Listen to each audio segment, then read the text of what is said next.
Thank you everyone for coming. We'll go ahead and get started. It's a couple minutes after 1 o'clock.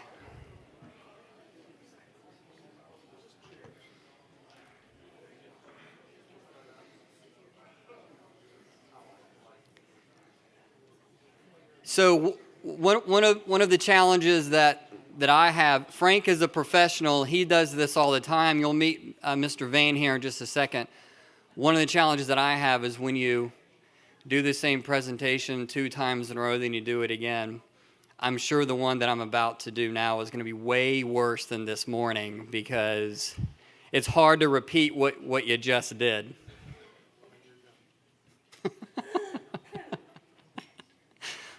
Great, front and center. That's what I'm working with right now, huh?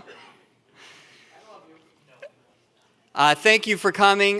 Greatly appreciate it. We're excited about what we have to show you today.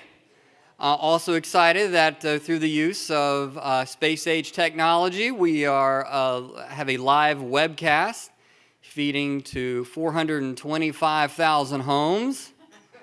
Very excited about that. Another disadvantage is that those that are here for both presentations will hear the exact same jokes that I made earlier. They don't get better. Anyway, why are we here? Horizon Plan was successful. Obviously, we're sitting in the byproduct of the Horizon Plan. We've had many great years of membership utilization. Our debt has been dramatically reduced over the years. However, just as things have evolved, our facilities are a bit dated, even though they may only be 10 years old. There are some aspects of our facilities that have not evolved with our members' evolved usage, and they're a bit overtaxed. We're a much busier club now than we were 8, 9, 10 years ago. It is important to move ahead with what is next for Seabrook Island Club. It is important that we couple our infrastructure changes with various enhancements to the club experience and to the club facility. So the Facilities Planning Committee has partnered with the McMahon Group and has developed the conceptual master plan that we would like to show you today.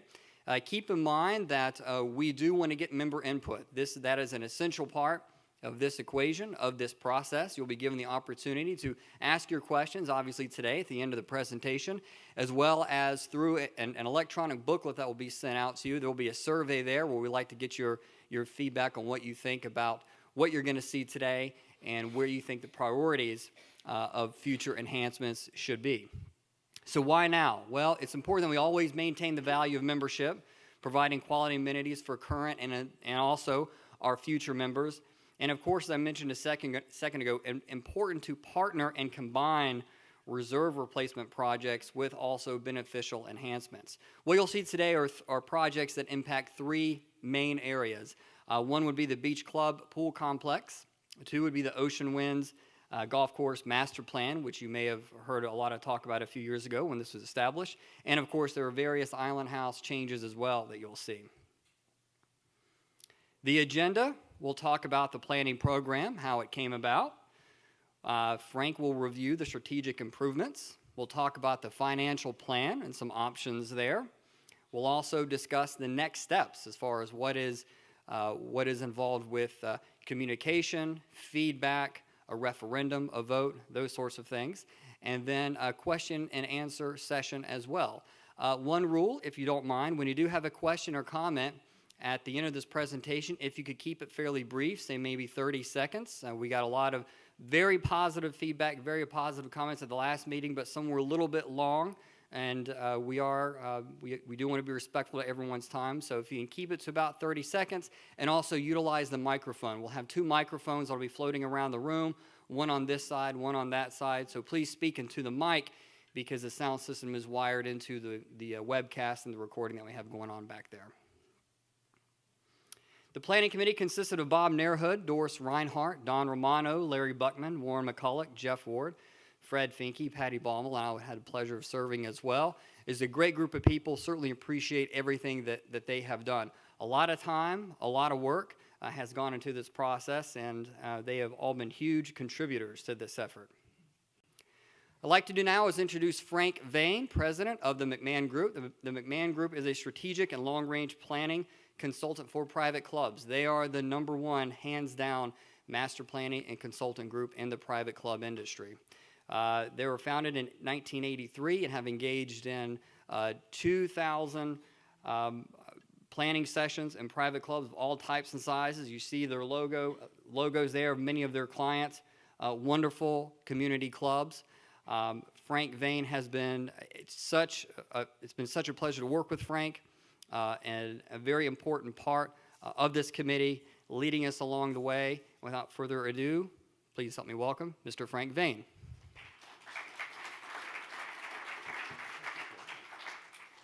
Thank you, Caleb. Those kind words. He's putting the pressure on me there. I don't know. So, thank you all for being here. We appreciate it. Appropriately cloudy day and inclement weather, so that's good. We're not missing any outdoor activities. So, we're going to take you through a good deal of information.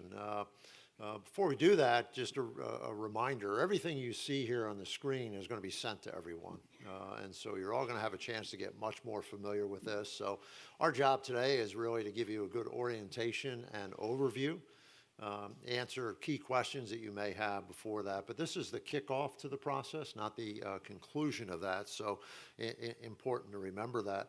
As you know, the facility planning committee was formed. The board's charge there was to look at large-scale facility improvements. So, we're not talking about a tennis backboard here or there or those kinds of things, right? I think we talk about things we aspire to do, major sort of repurposing or capital improvements that go beyond that. It's been a process of sorting out sort of, needs and wants along the way. And then with any plan, pretty much most of the ideas that you're seeing on the screen here have evolved through this option, that option, to eventually get to something that the group feels is a good solution and something in the program. And so as they take their approach, the board has then supported that and has agreed, let's bring this out to the membership and get members involved and collect the feedback. So to Caleb's comments there, what we really have learned in our practice over the years is that as good of planners as we think we might be and as much insight and wisdom resides in the committee, we know that there's a lot of good insight within the membership. And so this whole process is about enrolling all of you into be part of the long-range plan.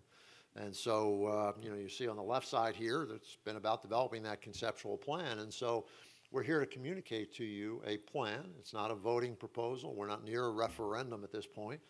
We think that can come out the other side of the screen there. We're going to have our informational meetings this week for folks here on the ground or can attend by the internet.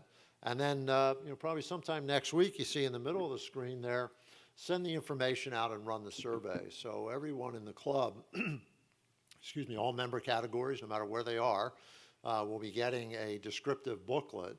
And in that booklet will be a survey questionnaire. And that survey questionnaire is really tied to the plan. What it aspires to provide, how well it does that, how it's recommended to be funded. All of those things will be in your survey.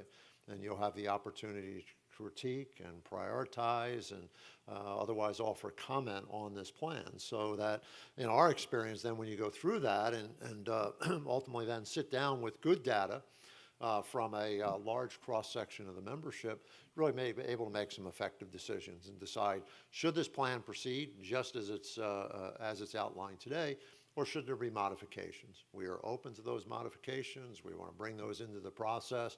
We're sure some good ideas will come out of that. And that's the way that a community asset can make an effective decision. Times as we think about capital improvements, it can be a time of excitement. We get this and that, and I think we generally all like to see our club proceed. There's always the question of priority. What might be important to one member, maybe not so important to another. What's deemed as affordable to one member may not be deemed as affordable to another member. And so this process allows us to deal with all of that. And through that, as a community, we'll come to an effective decision. So important to stay tuned. It's important to be involved. If you talk to other members and friends who maybe weren't here, have them understand that, no, you've got a job to do. You're all going to have homework out of this assignment to critique the plan and provide that feedback. And through that, we'll get to a really good decision. So as we come out of that, as I say, then we can sit down and finalize the approach. and make a recommendation and bring that back to the membership for a voting proposal. You know, Seabrook is so well positioned in today's club world. I'm sure as being a club member, you follow those things, or maybe you're at a club up north or back home, wherever you came from. And certainly the club world has been through a lot of changes over the last, certainly over a long period of time. The last decade certainly has been interesting in the club world. And what's so great about your position is the combination of all the things that you do here, right? It's a beach club, it's a golf club, it's a great place to socialize, and from equestrian to tennis and all of that. And what we're seeing in today's club world is those that have that unique, that combination of those things, so that everybody can find maybe an activity that's most important to them, but collectively you can draw a lot of people to your club because they can all be satisfied, their interests can all be satisfied as they go through that. So it really is about enriching lives of members and guests. And it's all important. It's funny in the comments today as we talk to people, some were, geez, I like this idea, that idea, but that golf part's not so important to me. Or, I look at this and, that dining part is not so important to me. Well, we have a lot of people, right? And so it's about community interest, not necessarily self-interest. And that community interest and the way you supply all those things is, I believe, what's contributing to your success out there today. As I say, there's really a lot of change going on in the club world. Certainly, if you are a golfer and you follow golf, maybe if you don't, certainly maybe golf participation is not what it used to be. It is for you. Your rounds actually have held quite steady. But it's important for people to realize, too, golf is not going away. It remains a really core aspect of club life. Those who value golf really value club membership. They are people who tend to spend the most within our memberships in terms of whether it's dues or utilization. So reinvesting in golf and having a high-quality golf environment in today's world is essential to separate us from others. And if we're going to be in that to be successful, we really need to have high quality. But it's all the other stuff, too, as I say, and what your mission provides. Giving people a great place to dine and socialize, having a great pool for all members, but certainly younger families that tend to look at that. And those are changes that we see, and it's really about kind of bringing all of those up to a similar level. We used to look at a club world and maybe say, well, a great golf course and this other stuff is just okay. Today it's about having parity among those different activities. The better we can do that, the more able we are to attract that replacement member and to really grow and thrive as a club and as a community. So the way to respond to these monumental shifts is to invest in our business, is to have a clear strategy and make sure that we're responding to those changes that are out there in the world. So we'll look at our conceptual plans. We're going to start with the pool. And you'll hear a recurring theme today, but certainly on the notion of pool and golf, is this issue of this intersection that Caleb mentioned between infrastructure, must-do needs there, and what is the new standard within that amenity, right? And probably, maybe other than dining, probably there's been a few areas of a club that has changed more than what's occurred in our pool environments over the last decade. So here, really, your pool, a beach club pool, number one used amenity.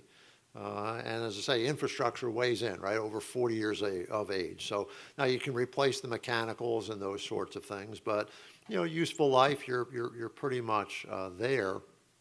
But the big push here is this notion of, sometime within the next 4 or 5 years, there's going to be a change to the baseline and setback of that pool, right? Which says if you reinvest in the pool today, you can rebuild, you can create a new environment, and you can really create a modern and attractive pool complex. If we wait 4 or 5 years to do that, the game is going to be changed in terms of the regulation as to where that pool can be relative to the shoreline. And that would severely limit what you'd be able to do with the pool. So now as we face that deadline, it's important to think about, well, how should we approach that and what would it be? Now, again, we think about the other side. That's kind of the regulatory and the need side.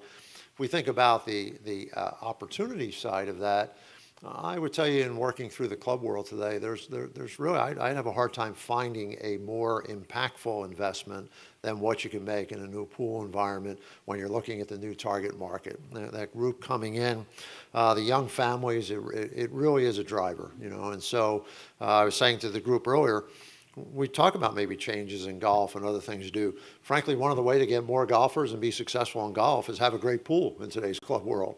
And people say, yeah, I want to be on golf, but I can really justify it if we have this combination of these things. And so we're really seeing the investments in pool be important. I think there's a little bit of an underestimation as to how much of that is member activity. It's almost half and half between members and visitors, guests into the pool. So it remains important to the dues-paying members, and certainly to your guests that you bring here throughout the years. So it's proven in the club world to be a wise business investment. The plan that's recommended here is the notion of modernizing and upgrading. And, you know, modernizing is this notion, again, is that I would say pools used to be sort of a box of water with a deck area around it, right? And for some reason, we were kind of happy with that. That seemed to work. Today, it's as much about what's around the water as the water area itself, right? And so having more water area, a larger pool is certainly essential to that. More deck area for lounging in different features, different settings. And that's this notion of these landscaping and neighborhoods there. So there's an area where you can be social and drinking at a bar. There's a kids zone. There's an adult space. All of those things kind of working within that footprint there. So it can serve a broad cross-section of needs. And the plan you'll see includes a permanent bar on the grill deck, refurbishment of the restrooms, and even, again, a kind of an infrastructure aspect of raising the seawall, the side on the sea there, to protect it against storm surge and all of that. So again, these are the things that you can do now by having all of that area and renovating and repurposing that without encroaching on the beach, and making the maximum utilization of the footprint that you currently have to the best effect. So, as I mentioned, at older pools, you tend to get this, large concrete mass, if you will. Not a lot of action, not a lot of energy going on in this zone. And when we compare that to today's pool environment, we find a lot going on, right? So obviously the beach down here at the bottom, Seabrook Island Road here at the top.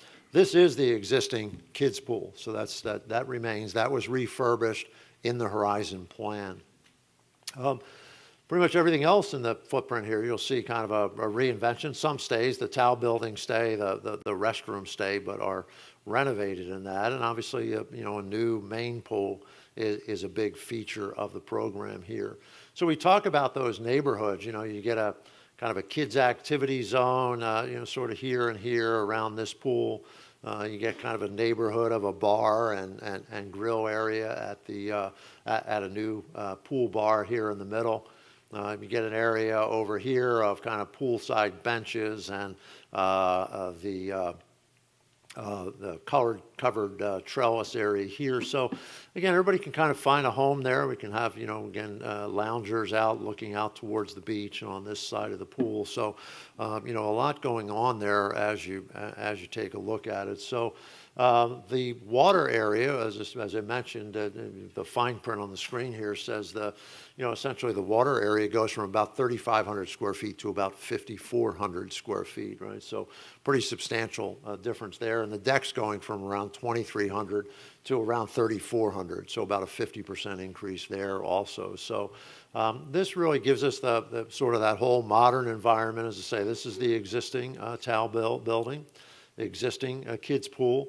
This is an area of some water jets for play, and kids can play and run through, and kind of a kids activity zone here.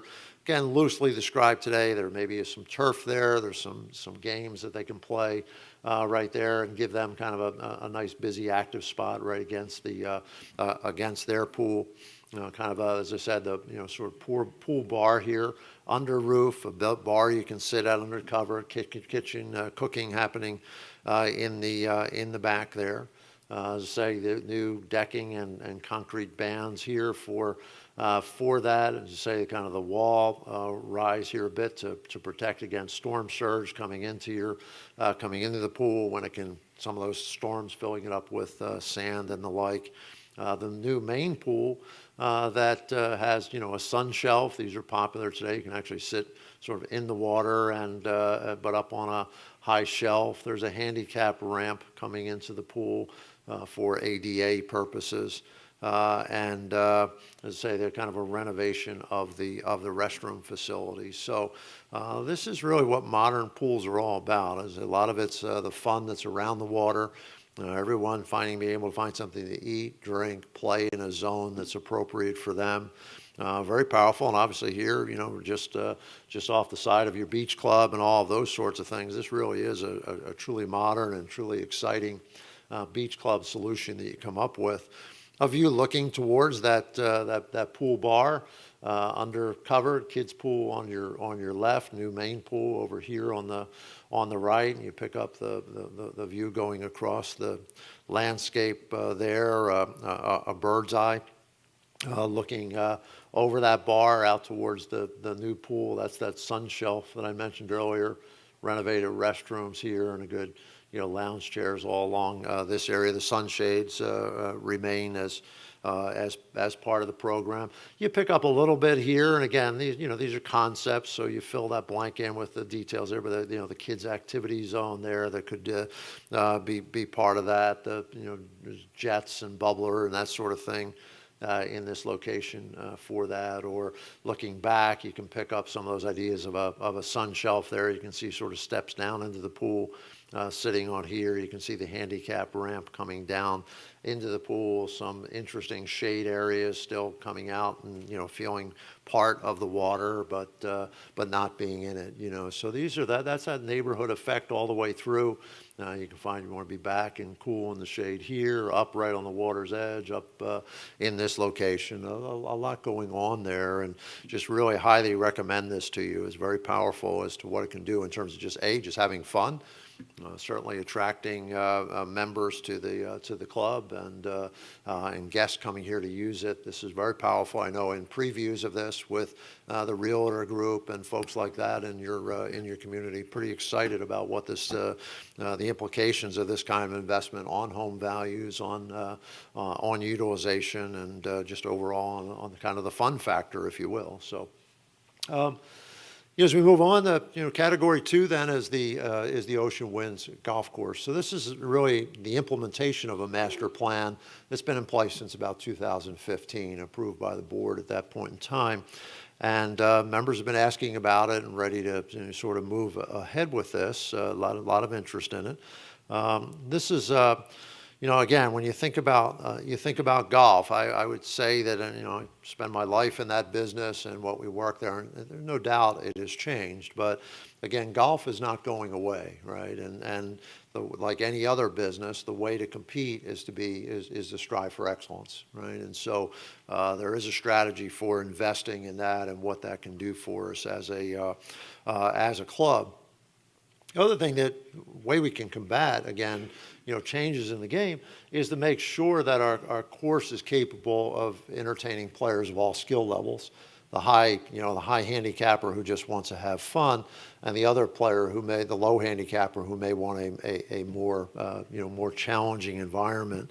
And modern design really allows you to do that. And I think if you look at the Ocean Winds layout today, there are too many forced carries, too many penal arrangements there that could actually discourage play. And there's a way to protect that and live in the future where for those who really want the challenge, and the course can set up for that, and you can find that day in, day out. For those who are a little more relaxed environment, you can be able to create that, and that's what good architects can do. And obviously, you've hired one of the best in the world in Reese Jones to take a look at your course. Again, this is that other sort of intersection, if you will. The irrigation system is 30 years old. Generally, those are useful life is scheduled at around 25 years. So you've gotten good money out of that and have used it well. but it's difficult to get parts, and at some point there'll be no parts available for replacement, and those breakdowns become more frequent. So now it's not coming out of the ground tomorrow and all of that. You're able to work around those things, but it's the clock's ticking, and we're past its useful life, and sort of the staff does everything possible to keep it going, but we're going to run out of that. Now the good news is you have the money to do that, right? There's $1.7 million in the reserve fund to go towards the replacement of this. So the question is, what else should and can happen in terms of these improvements? Clearly, the reasons to do those in conjunction with the irrigation system are compelling. One is just a period of disruption, right? If you're going to do irrigation, obviously the course is coming out of service, and there's going to be a period of time of some months of where that work is being done. So you wouldn't want to say, for example, I don't think, say 5 years from now, start to say, well, let's do this. Let's enhance the golf course today after having gone through that once. A whole nother period of disruption and inefficiencies to doing that. Secondly, of course, as you start to move things around, it would affect where each of those sprinkler heads are and all those sorts of things. Right? So pretty straightforward in combining a need, again, with an enhancement. How do we, really hold up our position there in a world of great golf that's available to us around here, and modernize in terms of the way the game is enjoyed and played today. So, golf courses are also funny things. A lot of times you look out there and say, well, it looks pretty green, looks like it's pretty good. Obviously, there's a lot happening between irrigation and other factors underneath the ground and agronomic conditions and everything else. So tees become unlevel and shrink over time, or drainage and those things, affect what we can do in terms of conditioning. And so, you combine that with changing player preferences, and really that comprehensive and communicate and coordinated approach is necessary. So the plan has been around and on the table for 3 or 4 years now. Reese Jones, I think, impeccable recommendation, and really one of the great golf architects families and everything else that the Joneses represent. And there's been a lot of good thought going into the plan itself.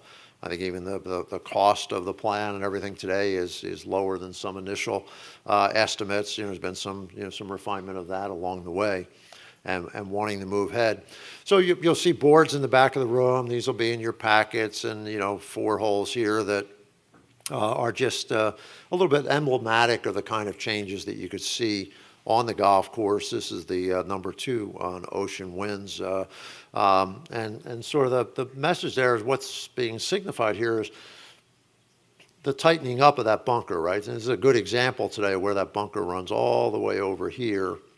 Really, there's not a good. You're either flying the ball over that, or you're ended up in the bunker, right? So, again, modern design says we can set the course up so somebody who really wants to go after that pin right there, they can be really challenged by that.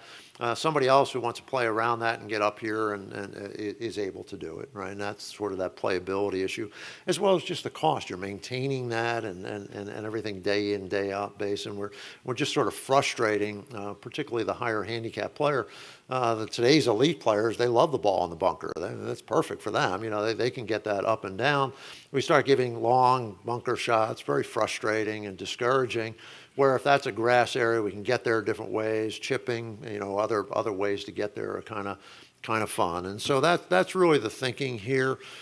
Bring that in, change the approach, the way I can get there. This is the number 5 par 3 there. Another bunker that can go away. One that can be very strategic and defend that hole when you want that defense.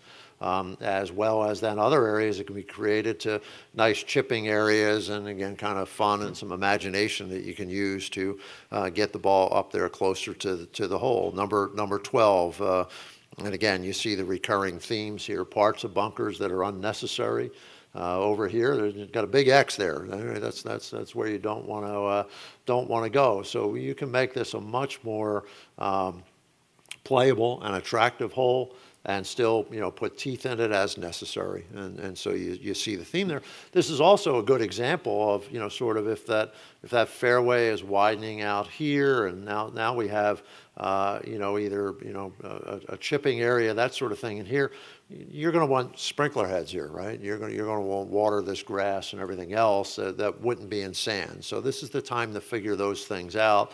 Say, while we're doing one, let's do the other and set this up for the long term, just as this has lasted you the 25, 30 years that it has today.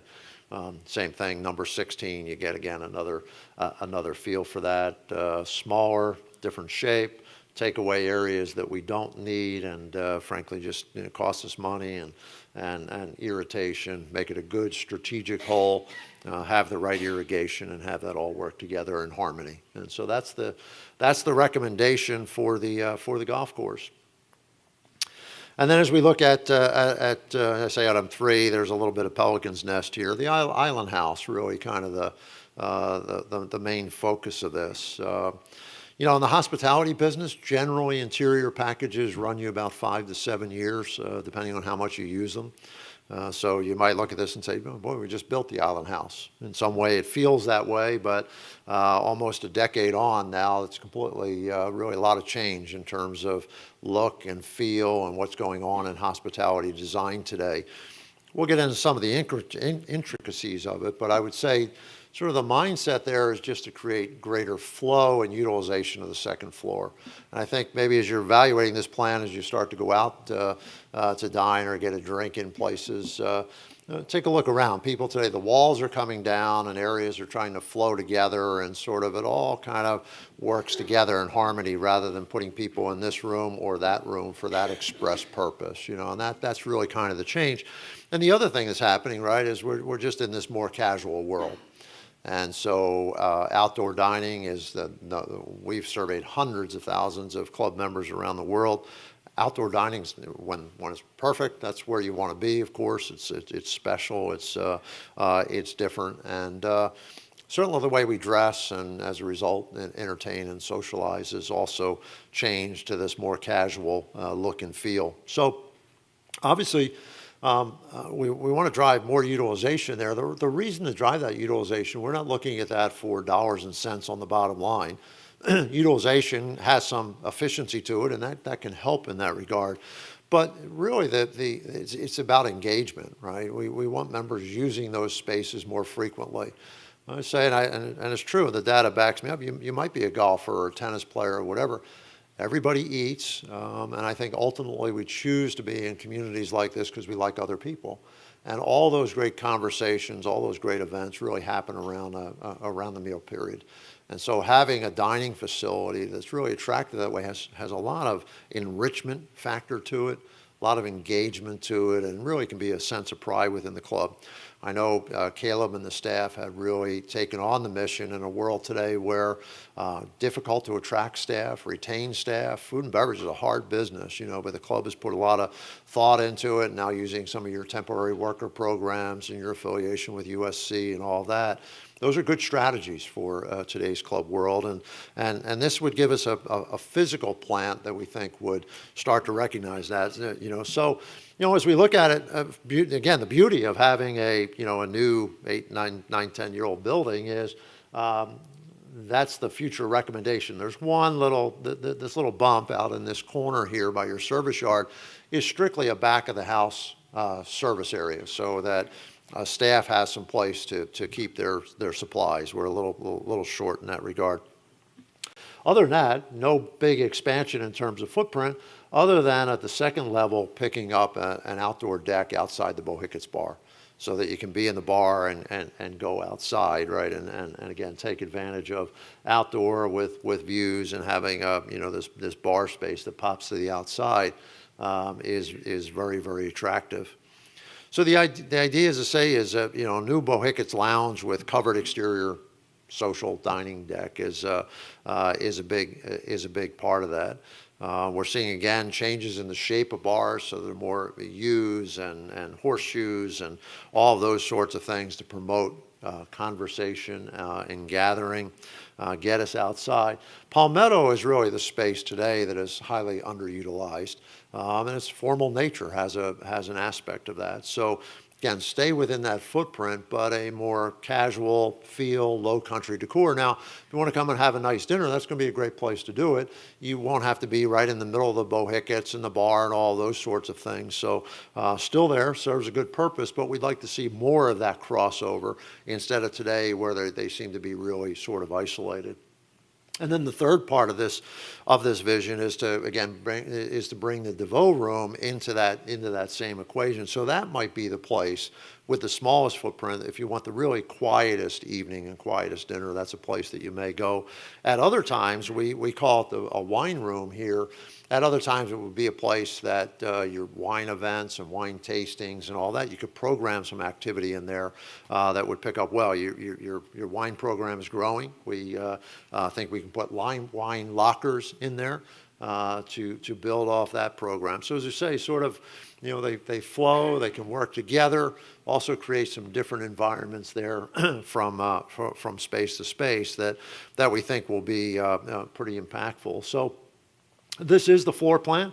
You'll recognize in the plan your grand stair coming up to the upper level.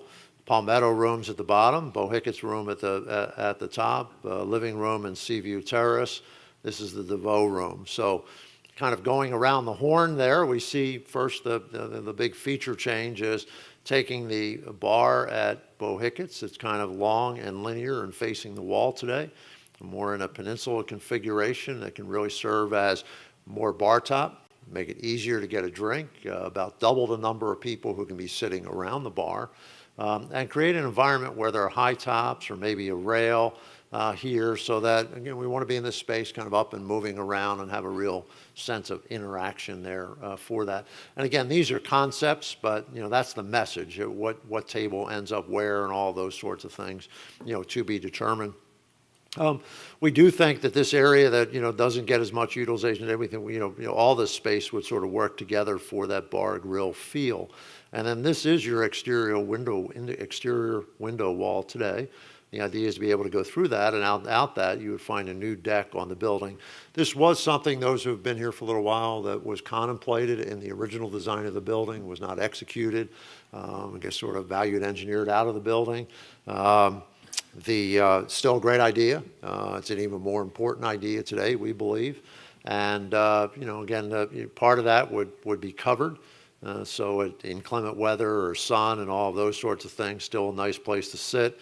Probably be a couple of wings of it that might be uncovered. Could even be a fire pit out there. Again, details of seating, to be determined. But today when we find we have these kind of casual pubby feels, they go out to an outdoor area, that really is kind of number one where we see a lot of the action and covers us in a lot of regard. I say the rest coming through there is sort of, opening up the doorways here from the edge of Bohicket's through where the living room is today, and then doing the same thing out here where that could be a kind of a pull-back door, kind of that nano-wall system today. Because Seaview Terrace, again, another great opportunity to be outside, not quite as much utilization, because again, the building just doesn't sort of invite us out to that area today to be able to go out there. So that's one way it works together. And then we think by sort of softening and kind of relaxing the the room look and feel here, that again, that flow will be more natural. Now, like I say, you may not want to be you're not a bar person, or maybe today I'm not. We have friends in town. We want to come up and come in and go into the dining room. That's still going to be available to us and used in that regard. And then the final piece of it is, as you say, the DeVoe room. There's a lot of today is kind of a private meeting space. Sets up nicely with this wine theme. We could have a wall of lockers there. Private lockers could be part of the program there. It could be a place, as I say, there could be an event set up for wine tasting tonight or something like that. Could be reserved for a private event. Or it could be the place that we want to, maybe it's a time of year where, an interior kind of more, quiet dinner is desired. That would be the place to do that. So that'll sort of adjust our footprint to where a lot more area for casual. This starts to get into informal. This is a swing space from events to, quietest to to something, special around kind of the wine program as you do that. So it's really, looking to make better utilization of that square footage that's up there. As I say, today you've got this separation from the living room and the doorway, and really kind of destination to go out there, and each area is sort of closed off from one to the other. Barbs, as I say, changed in the last decade or so. Here we're sitting in a stool looking at the wall. We've got kind of Mother Nature behind us. We've got this conflict, obviously, between people sitting at this table and those who want to be standing around the bar at happy hour, busy times, and all of those sorts of things that are part of it. So we think we can take this space, and again, just a concept, but as that bar comes out, we can have more people around that. We can have some high tops or a bar rail or things like that promote sort of a little more of a stand-up interaction zone. And again, areas that maybe we want to be sitting down kind of off to the side of that. So part of the plan is to think about noise attenuation in there. Obviously, that's always part of it, and sound engineers and all can look at those sorts of things. You can go through the doorways out to that outdoor dining. And if you were out towards the practice ground or that sort of thing, looking back at the building, you can now see kind of a dining deck coming out of the upper level. This is prescribed by, done by bringing out the roof line to cover over that.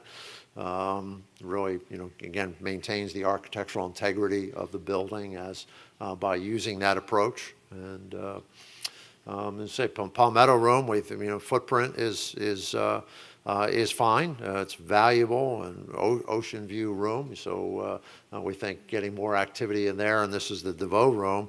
And again, this whole wall, if that's, again, the attractiveness and warmth of kind of wine cabinetry can certainly be part of it. And it'd be a multifaceted space from the most intimate dinners that you would want to offer from time to time to events that you may want to have in that space. So it takes a good idea to relook at that upper level. Let's say by opening up from the living room out to the sea view, space is there. Put in a nice wall that encourages that flow to go outside. We'd hope to see a lot more activity out on there. And these are some photos. These are not at all meant to be specs or specifics, but it's from the beach club that we were involved in down at Sawgrass down in Ponte Vedra.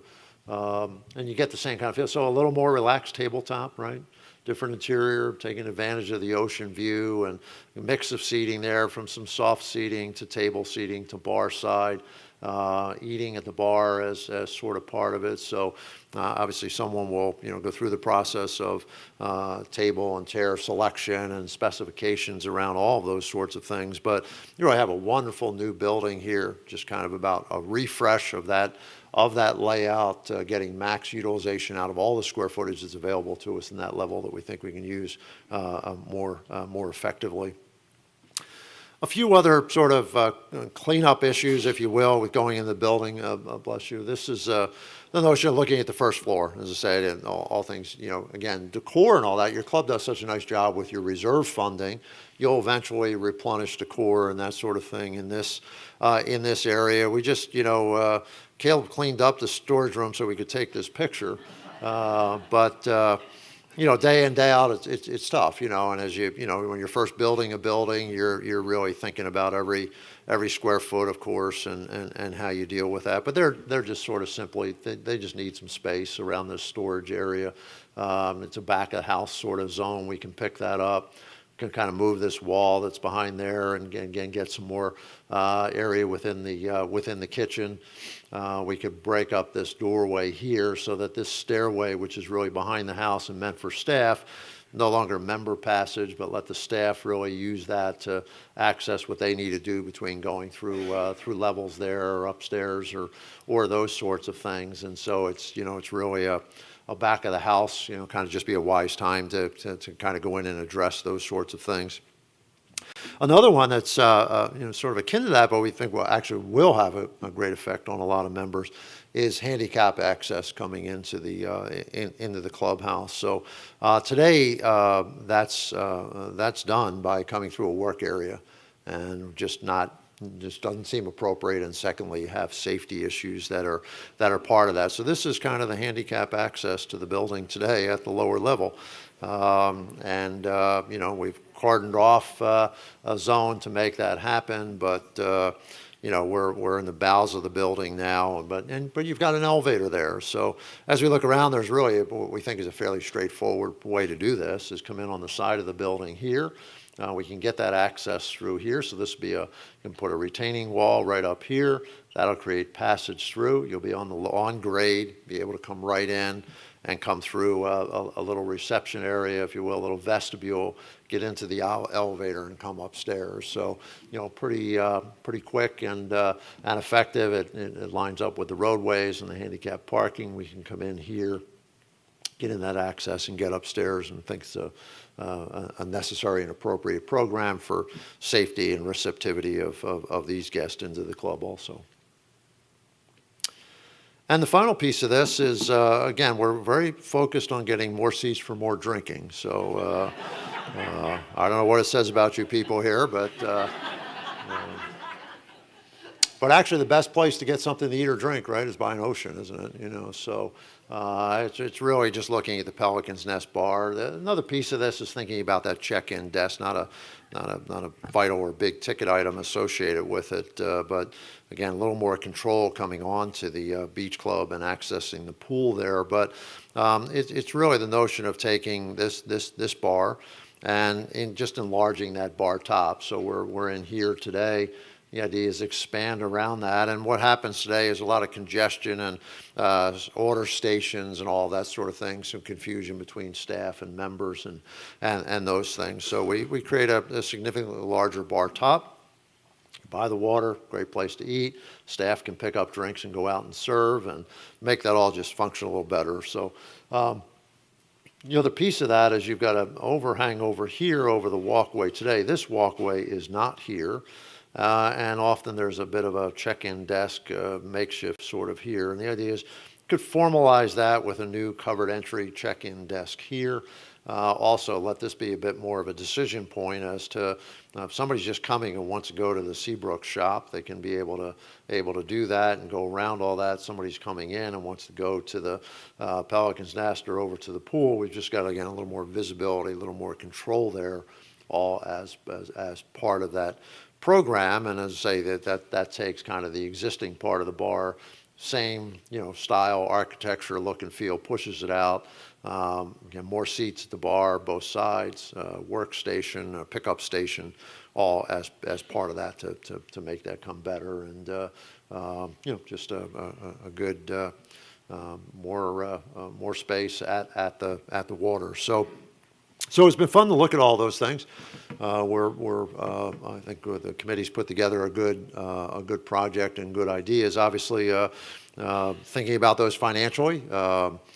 Obviously, there's cost with that, so as the group goes through the financial plan, and again, this will be one that there'll be a lot of questions about this within the survey, and we'll be looking for your feedback on those also. So Caleb's going to walk through and talk about the finances. Thank you.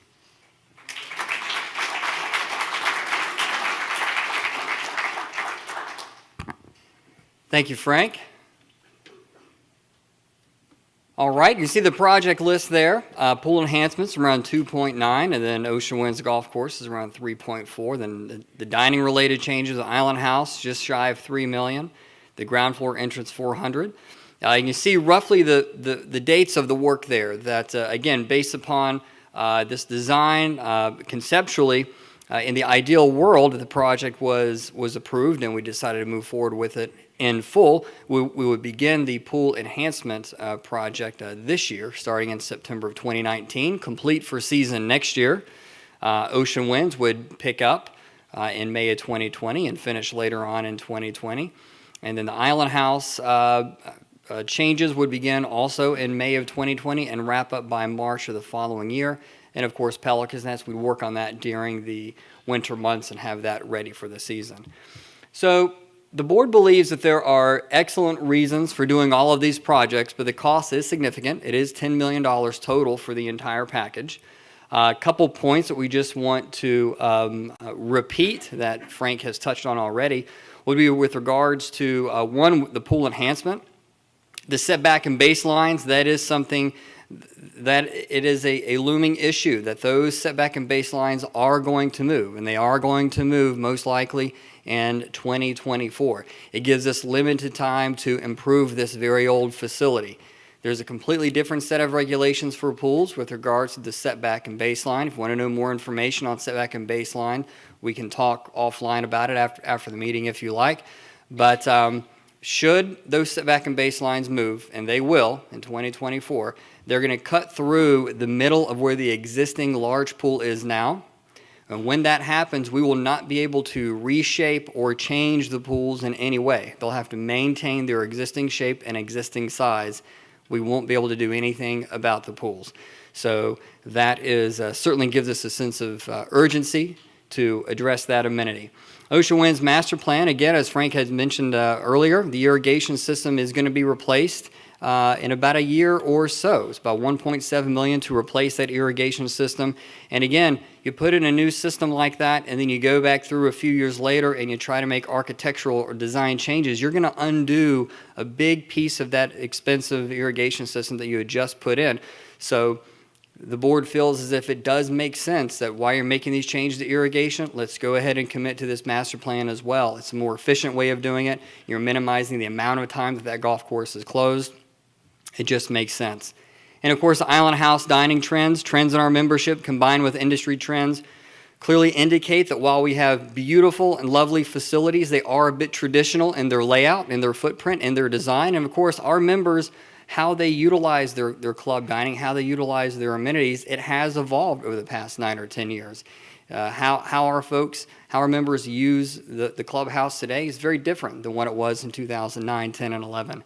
And so again, combine that with industry trends, again, pushing to take action on this before the floor plan becomes too outdated. The ground floor entrance, talked on that. That was an afterthought when we moved into the buildings. It is a concern and has been for quite some time. It's time that we do that well, and it's time that we do that.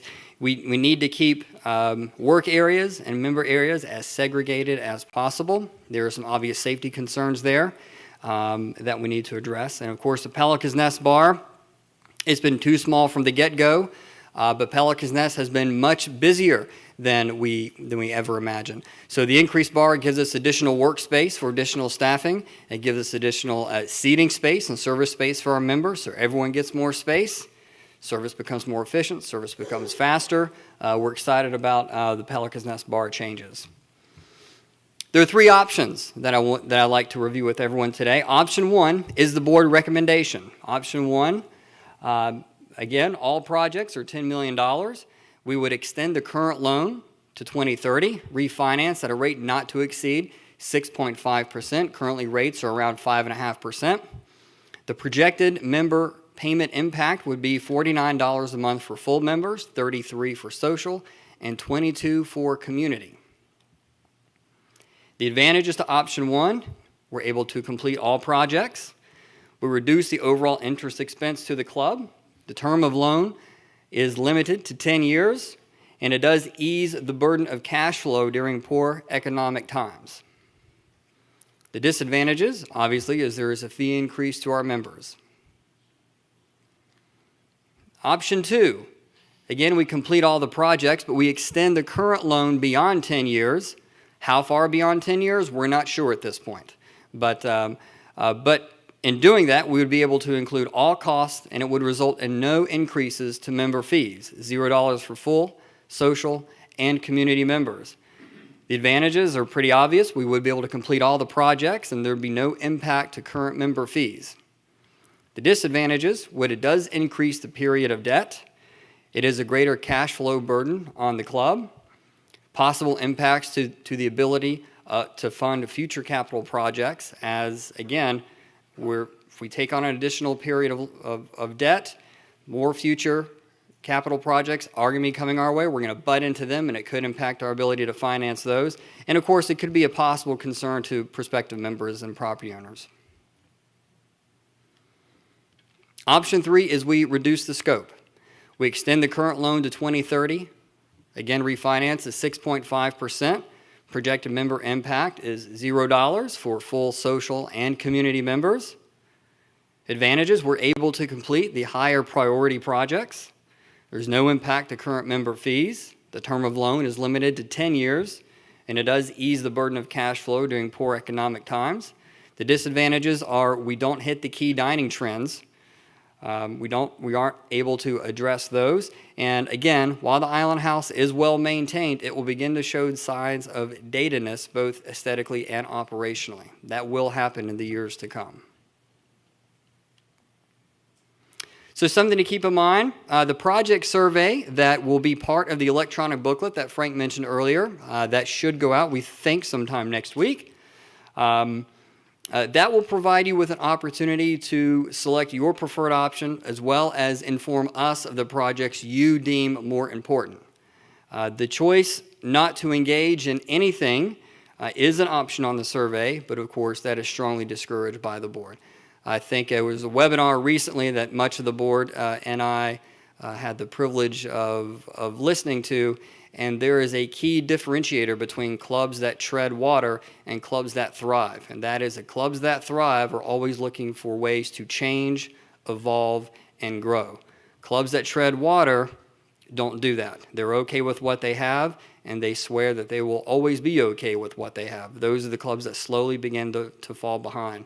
I think it is important to take an aggressive, progressive approach to your operation and always be changing, evolving, and growing.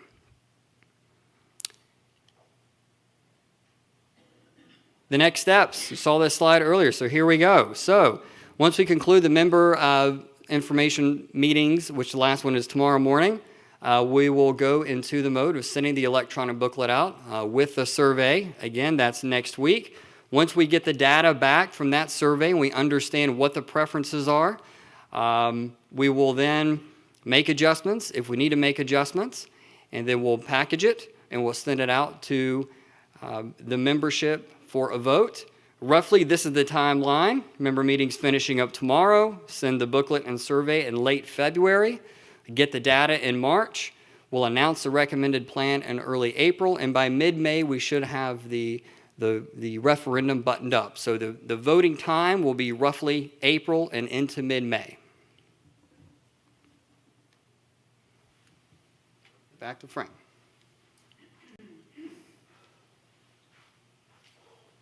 Great. Well, just our final slide there. We thank you for your patience and being here, but it's really the combination. You've seen what the Horizon Plan has done for the club, and we call this New Horizons because we think those check the box on a number of those. Obviously, other things come up. We think these support the mission and priorities of the club. But I couldn't agree more with Caleb's statement there that we just see that separation today between those clubs that can raise and redeploy capital and those that aren't. And the beauty of what you're able to do at Seabrook is do a lot, frankly. $10 million is a significant piece of money. Everyone will have to be the judge, but on an individual basis, that doesn't seem to be too punitive, and yet you get that transformative investment across your community. I deal with a lot of clubs today that are trying to do these very same things with 500 members, 600 members. It's very, very costly and very challenging. So you've got value here that you're able to spread across a large group, and when that your own selves are looking to come here and enjoy, say I've got a lot, and of course then the prospect coming to look at it and say why would I not want to be a member here? So we're excited about it. We hope you are too. We're excited to continue the process. I'll just add the survey. That's part of our job. Those surveys will come back directly into us. We'll do the tabulation analysis. Make recommendations from where we sit to your board. You also get a copy of that. You'll see the kind of information that's coming back through the survey area. So see what that kind of data is and what it tells us at that point, and then something will come out the other side in terms of a recommendation from your leadership. So thanks again, and I think we're going to pass some microphones around, and anybody has some questions, we'll be glad to answer those. Good morning. First of all, I'm Jim Lagos, and I want to thank you. You're doing a great job. So, I mean, it's some really exciting concepts, and thanks to the staff and the committee members that did a wonderful job. On the handicap accessibility for the clubhouse, is that, and thank you for doing that. It's critically important that be done. is that going to be covered? So if it's raining and if it's someplace where we could drop our spouse off or something undercover, so you don't have to get out in the rain, that would be a huge plus if that's possible, and covered all the way in, that would be great. Yeah, we don't see a porte cochere there, as you can see at this point, an overhang. It naturally creates the way that second level sits. About a third of it is just naturally covered as it comes into the building.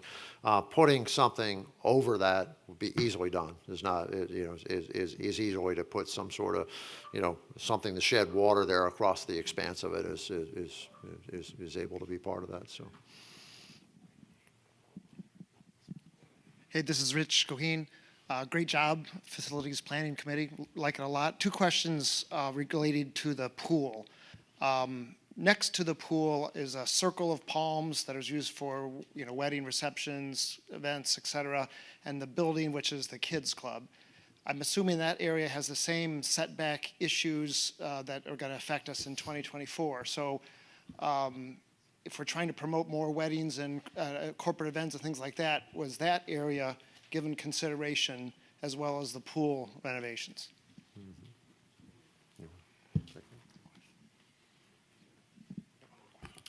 The way that setback line runs is most of that building is seaward of the setback line, so there's not really much you can do with it.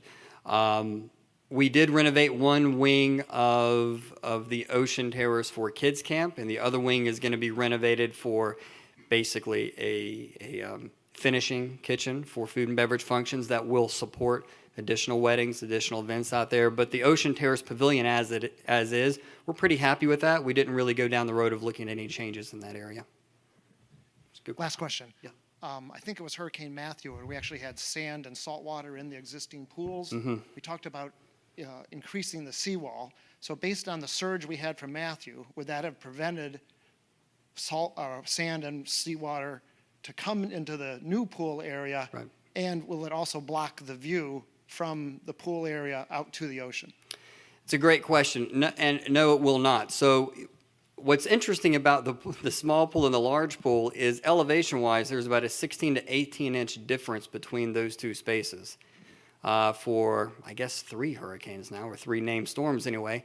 The large pool the next day was crystal clear and blue, and the small pool looked like it was a cesspool, basically. So just those 16 inches made the biggest difference. Part of this design, there is a wall that is about 16 to 18 inches high that runs around the edge of the kids' pool that will act as a buffer to debris and those sorts of things that will help minimize, to a degree, the debris that we would receive from a storm.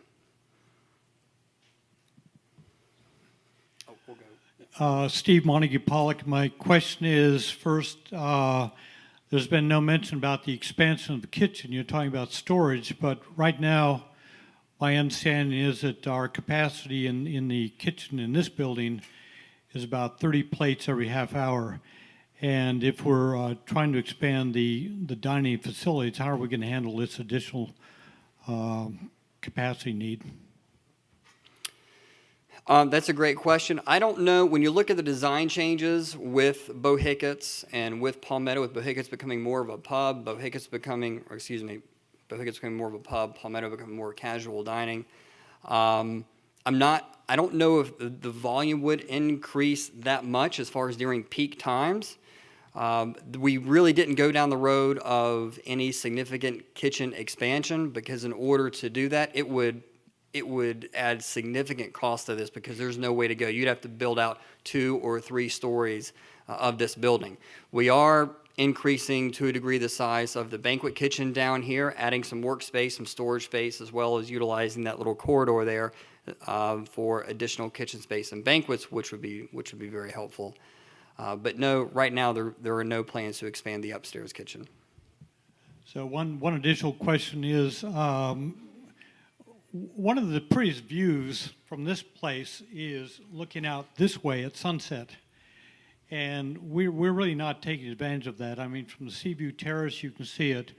Mm-hmm. But it's too bad that they hadn't considered putting the bar back on this side so you got this view and doing the dining on the other side where they can overlook the golf course while they're dining. But anyway, that's, We actually did consider that. okay. We did consider that, but when you look at the amount of electrical, plumbing, water lines, the keg lines, I mean, our keg lines are in the basement. The keg lines go up 25 to 30 feet. When you look at moving all that over, it's almost an impossible task because you have to run these water lines and utility lines through essentially the main foyer is where you'd put the bar. So moving the bar, that was discussed a little bit, but we quickly saw that it really just wasn't possible. Yeah. One last thing on the DeVoe room, which I think is a great idea, but if you're going to put the wine lockers in there, what happens if you're having a private dinner there and people want to get to their wine lockers? That is a good question, and that is why this is a conceptual plan. Finally, my last thing is, in your first proposal, you showed that the additional monthly charge would be X for full members, X for social, and X for community. Mm-hmm. Why would full members be paying the brunt or the higher level? I mean, this is. Well, because what we did, we just followed the same formula that we've used for our capital fee and even dues. Basically, 3-2-1 formula, if you will, and that's been the formula that we've used for many years. So it just followed the same model. Maybe for this case it ought to be reconsidered. But anyway. Who's next? I had, I think, a simple question. My name is Jeff Woglam. You said you have 1.7 million in reserve for the ocean wind course. Are you borrowing 10 million or 8.3? It's 10. The 1.7 comes out of the reserve plan, and it's not included in that golf course budget. So the golf course is actually 5.1. That's correct. Yeah, my name is Roger Steele. I was on the Finance Committee and the Facility Planning Committee that met multiple times last year, spent hours reviewing capital projects, some of which were rejected. Some, like the pool, we didn't have the information ready. There was absolutely no other projects relative to the Island House or the Pelican's Nest that came to that committee. I'm just wondering why.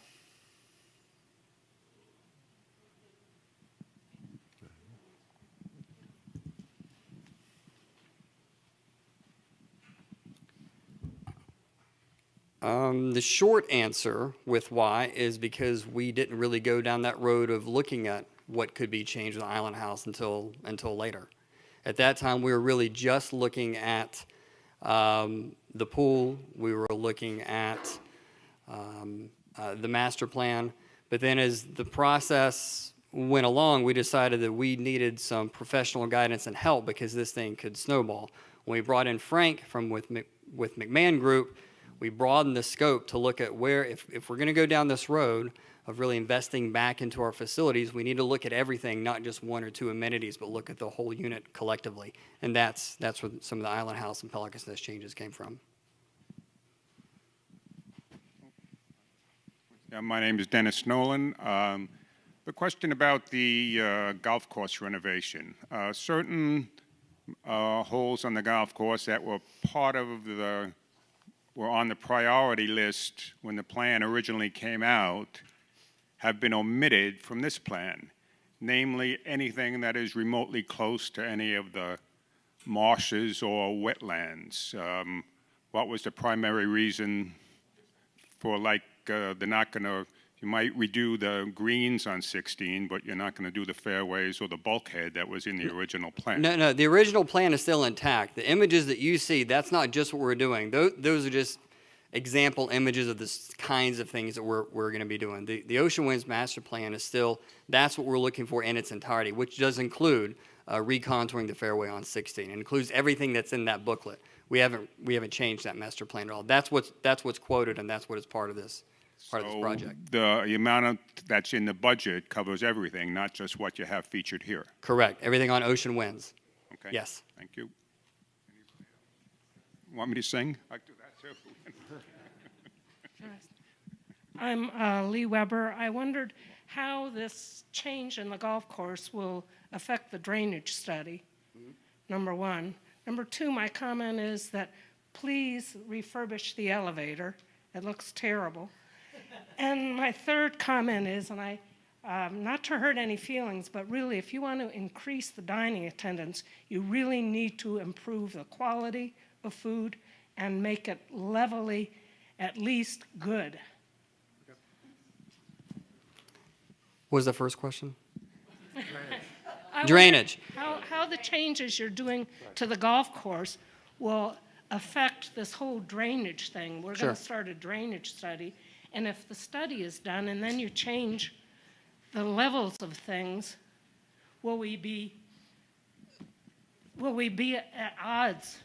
You know, No, the not at all. drainage and the No, not all. In fact, the two work together. There's a lot of drainage projects that we are planning on doing that are separate from any kind of golf course renovation. But if we were to do a golf course renovation as part of the master plan for Ocean Winds, there would be some overlap, and there would be some complementary initiatives that would take place with the recontouring, with adding additional drainage, with cleaning out some of the marshes that we would do with just the wondered if the renovation. drainage- It would work together. It wouldn't be we All wouldn't right, undo one because of the other or anything like that. okay.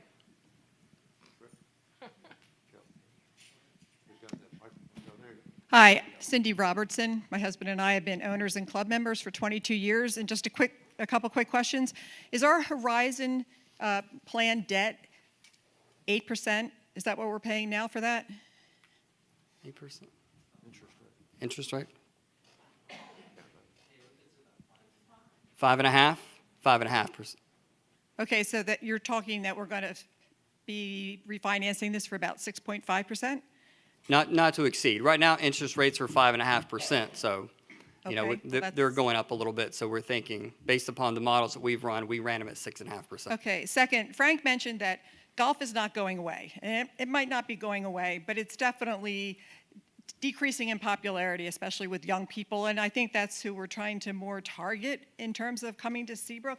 So I just have a little bit of a problem spending so much money on golf. Do we know, based on our survey, we have 1882 memberships? How many of those people play golf only once or twice a year? Do we know that from our surveys? Once or twice a year, I can't say. No, we don't know that from our surveys. I will say this, that when the National Golf Foundation says that the average golfer plays around 20 rounds a year, when you look at the number of memberships that have played 20 rounds a year or more, we've seen significant increases in that in the past 3 years. We're up probably 38 or 37% of the number of memberships that are averaging around 20 rounds a year from 2017 or 2016. Our rounds have been steadily growing, both member and non-member. Golf on Seabrook is strong, and I think when you look at the competitive market, the landscape of what's going on, not only on Kiowa, but in other clubs and other club communities around Charleston, and really around the nation, as Frank said, a lot of folks are investing into golf. And I think it's important to keep up with that. As golf courses age, they settle, they mature in ways that you did not anticipate. And just like any asset, you need to keep it fresh, keep it up to date, and allow it to evolve with playing trends. Just one more quick comment. One gentleman wanted to know why full members seem to bear the brunt of these kind of things. I kind of think that the community members pay more than what we should be paying for everything from dues on up. Okay, thank you very much. Bill Bain, I think I've been a member for 30 years, Carol? Anyway, a long time. So 4 or 5 years ago, I was on the House Committee, and at that time, the dining room facilities on Island House were running at a substantial deficit, which is normal with club operations. I think it was in the neighborhood of $336,000 a year. At the same time, Pelican's Nest was operating at a pretty good profit, which is probably still the case, selling all that beer at $3.50 a can or more. So my question is, you still have, but the thing was, in the Pelican's Nest at that time was, you couldn't pump food out any quicker because of the limited size of the kitchen.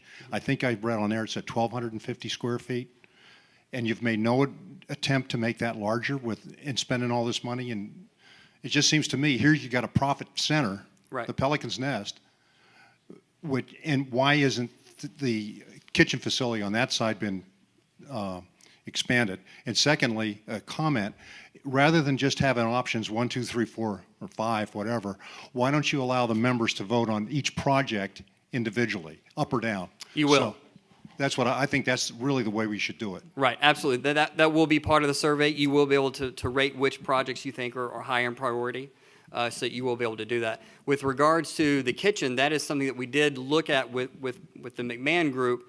The only issue with expanding the kitchen is that you're going to go into the Seabrook shop, which is fine, but at that time we were going through the planning process, we did not choose to eliminate the Seabrook shop, which is what you would have to do in order to expand the kitchen. There's really nowhere for it to go. We can't really grow the building. I'd have to look at the setback line on that, but that is an issue.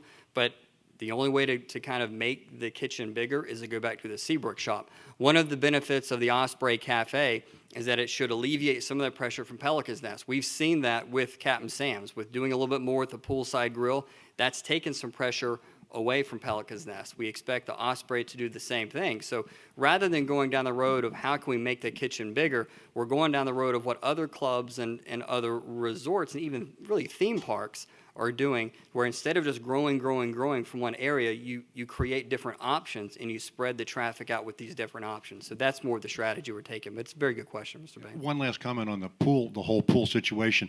I always thought we had a pretty nice looking pool, but Carol and I last year were down in where were we? In Florida. We were in Florida. And I want to tell you, it was in the Palm Beach area, and we were a couple clubs, and our pool is just nothing compared to what's down there. I mean, it's... Amen. Yeah, on a relative basis, it's a dump. It is. You know? I mean, And we it do really a probably good needs job to be of keeping it fixed. nice, but it doesn't look anywhere close to really what's out there to what other folks are looking at. Yeah, Especially to attract young families. absolutely. Somebody have the microphone? Oh, there you go. Pat. Yeah. My name's Ted Pierce. I just want to talk about fresh water for a minute. Having been in and out of Florida on a number of occasions, they're having to dig down so far now to get fresh water for the golf courses. The cost has become exponentially high. We okay here?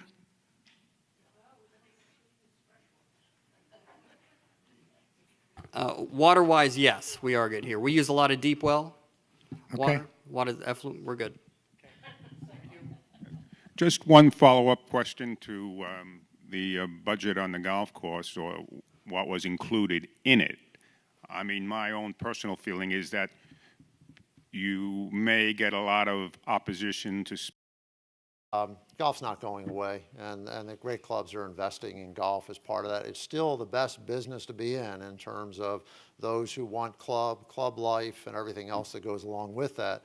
Now, we can make an argument that 25-year-olds don't want to play golf. 25-year-olds are not your target market, right? So, we've got to think about who we're targeting and those sorts of things. If we had this club, if this club was in Raleigh, North Carolina, and we're thinking about that we have something for the next 5, 10 years, that could come back to affect us 10, 20 years from now, when the millennials start to be in age where places like Seabrook make sense for them. But let's not get confused by what people like to say about golf. There's still more golfers in the country today than when these courses were built. There are not as many golfers as there were when Tiger Woods was the best player in the world in 2003. Different story, and it's still a great business at the right level. Thanks. Caleb, David Merrill. On the issue of who pays what for this on a monthly basis, we all think we're paying too much, right? No matter what category you're in. But I guess I would associate myself with Steve's perspective on this. All the improvements on both sides of the street right here are going to be equally available to all members of the club, irrespective of their status, their club level. The golf course, you might be able to argue that in a different way, but. One question I did have is, option one, we're going to borrow $10 million. This monthly incremental raise in everybody's dues lasts how long? Until the $10 million is paid off? In perpetuity? What? Perpetuity? Yeah, that was, I was afraid what you were going to say. Probably perpetuity.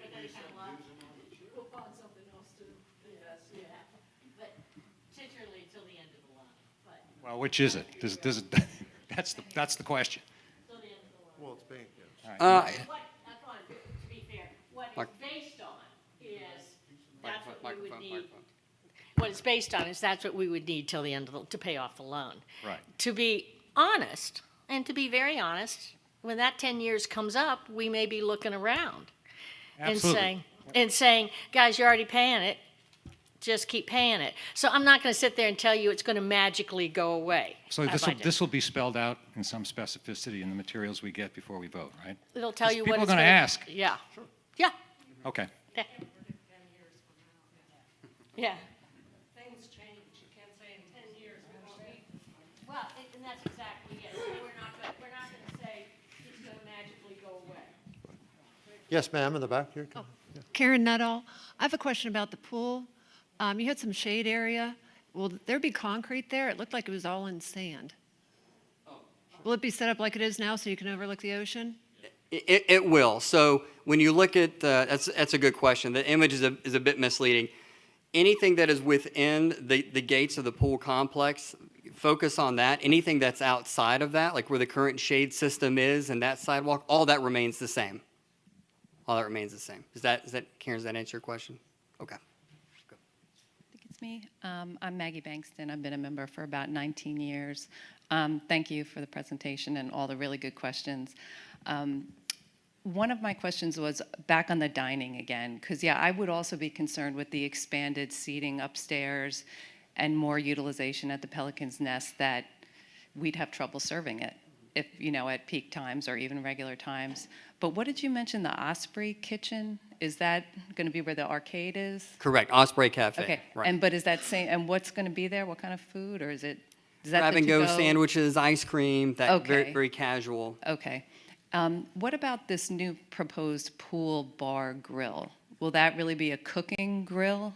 It will. It'll be very similar to what we currently have, just under a more permanent, much better structure with seating, okay. better refrigeration, that sort Okay. of thing. It will still serve. Okay, and thanks. You mentioned like having more lively atmosphere, which is good. Do you plan there for like TVs and that, like we have at the Pelican's Nest?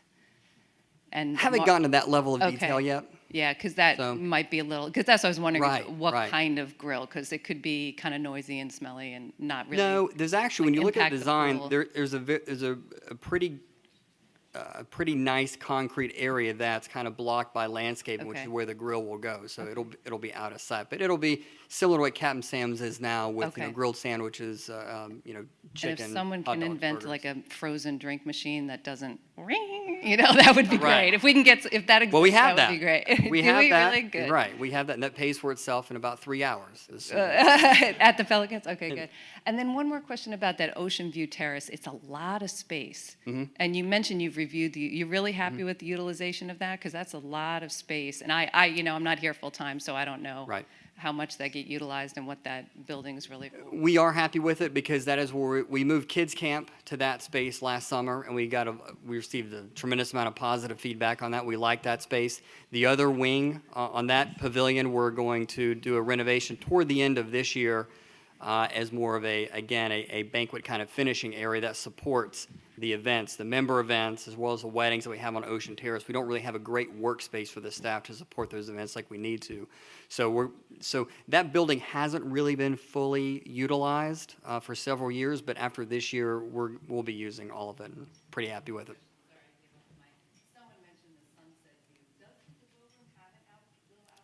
It does. The DeVoe has a small deck on the outside. Yeah, as we move that bar over in planning, it just, if you think about the Palmetto room, it's just not very deep.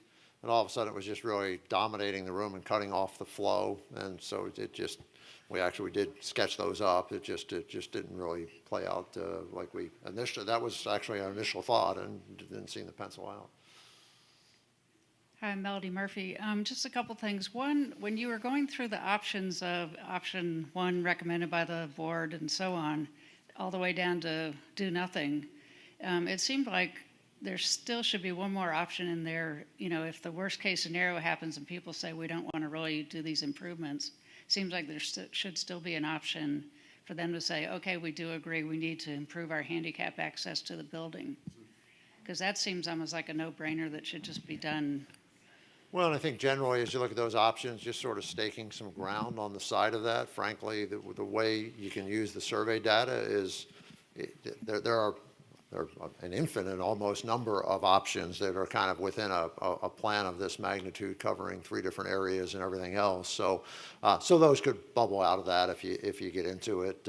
Maybe I just read them wrong, but it looked like there was no option that you could choose to say, all I want to do is improve the handicap access. Right. And as I say, those were for staking out some polls, if you will, today on things, the ways that you could look at that. The survey can allow you to do that. That's a different issue.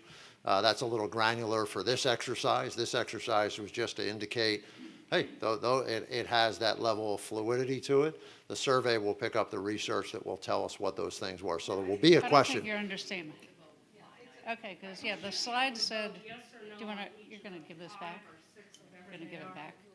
I understand that, but we're not even close to vote. We're talking about a survey versus a vote. The survey is not a vote, right? The survey is picking up handicap access being important to us, those kinds of things for which you can use that data to create a plan. So it can get to where, and I'm trying to express that the choices between doing nothing and doing the entire plan are certainly not only the 3 that were outlined here today.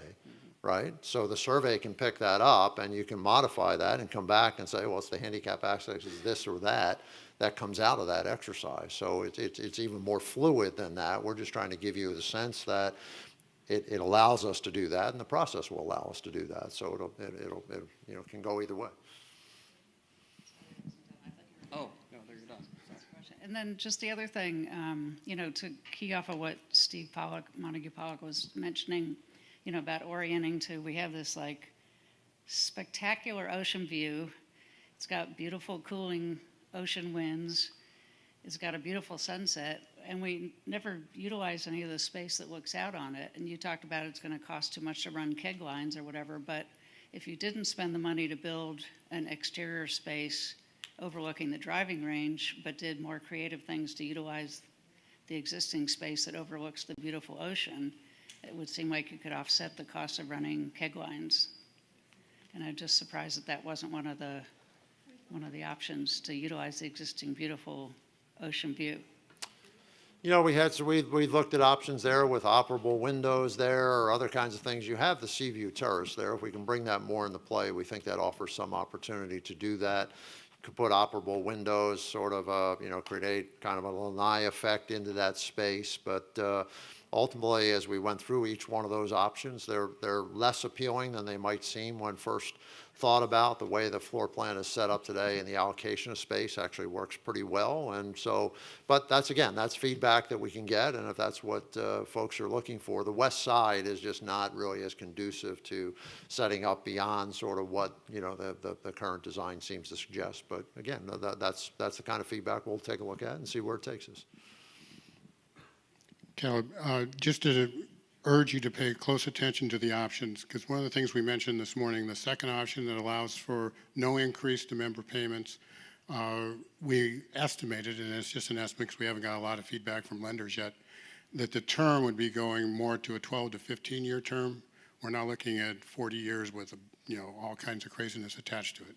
So that second option, we're thinking more in the 12 to 15-year term, still with the same kind of rates, to be allowed this entire thing to be done with no dues increase. So that's why there are at least those 2 options.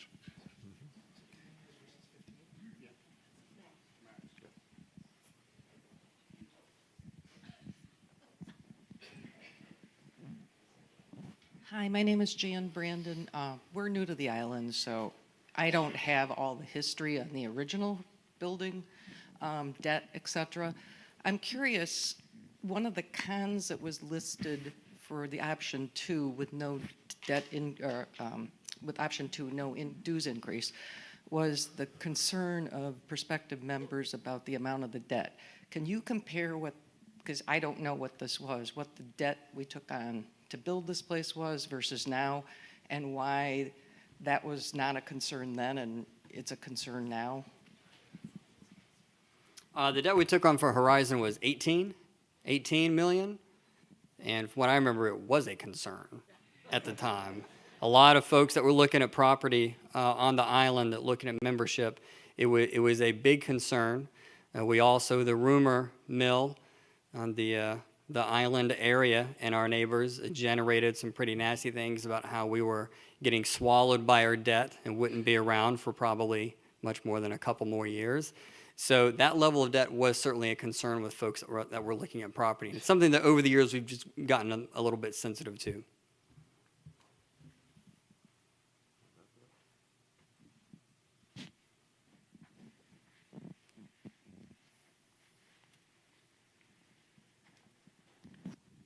Can you compare that level of debt to like other clubs or other projects that, other clubs our size doing projects like this?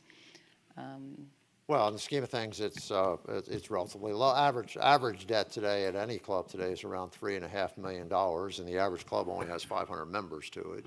So pretty significant difference. And again, it comes back to the numbers and everything else, the number of people paying it. Clubs in Florida alone spent $1 billion last year on capital improvement. Most of that's with places like Boca West, Addison Reserve, and places like that frequently are kind of taking on $20 and $30 million projects, which doesn't mean that's why we should too. Yeah. But it's not there. But there is. I'm sympathetic to the point from a standpoint of people are after 2010 or 11, whatever that period, people are more astute when they come in. They look both at a club and they look at a community. They ask those kinds of questions today. So as long as it's in that, and now you've got a great story in terms of, hey, this is it's half of what it was. We paid it back. I mean, you're going to have a balance sheet here of about $50 million in assets when if you did this plan, so which is not insignificant. Now people don't join the club because of the balance sheet, but it's it's something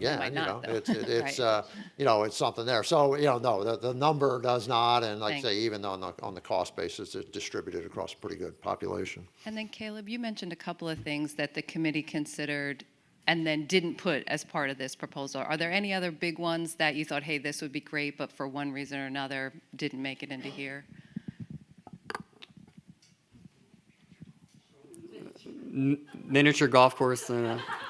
Okay. Chick's been on me about that for a while. No. Solar. More solar, okay. Solar. No, not really. Nothing that was, quite frankly, fun. Solar doesn't sound very fun to me. Sorry for all you big solar fans out there. No, nothing really. But I think, a good point was made about capturing the views on the ocean side. I think that we did look at that, look at moving dining from this side to the ocean side. Moving the bar, yes, expense, but when you have, in my opinion, I'm not a contractor, when you have a building in place, you're going to have to operate within some kind of confines, some things that you can't move. And I don't know literally how you would run those keg lines and the plumbing lines through 3 stories of concrete, which is what you would be doing. Also, when you think about the ocean side, you think about oceanside dining, it sounds great, but think about the challenges, because there are at Pelican's Nest. Think about the wind that you deal with. Think about the sun. If it is covered, maybe, but it would be it would be another cost. So you've got wind. The setting sun is beautiful. This didn't allow ourselves to get too in the weeds and too granular, but we did have to think about what would the experience actually be like if you had a deck on the ocean side. So that's when we did this and went back to what was originally in the Horizon plan, as so no other Mr. big Williams can ideas remember. That were like, oh, that's too expensive or not right for our demographic. Not really. No, Not that I can think of. Thank no. you.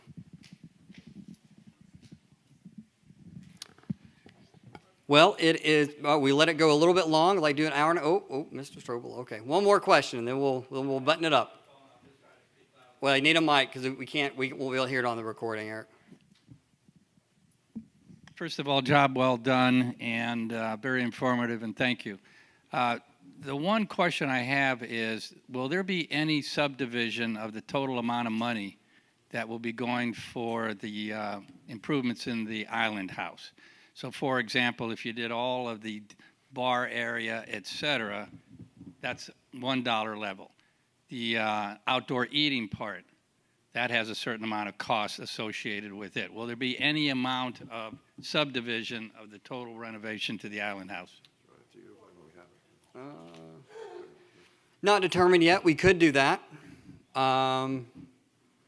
Not sure. Yeah, we'll have to think about that. I don't want to say yes or no and commit ourselves to action without discussing it with the committee and having at least a few moments of thought, but we'll consider that. You want to chime in? Because just one of the things, as Caleb says there, and certainly we have access to the information, is that you do have to view it as a concept. Some of those things are happening together. The Bohickets, for example, is more clearly.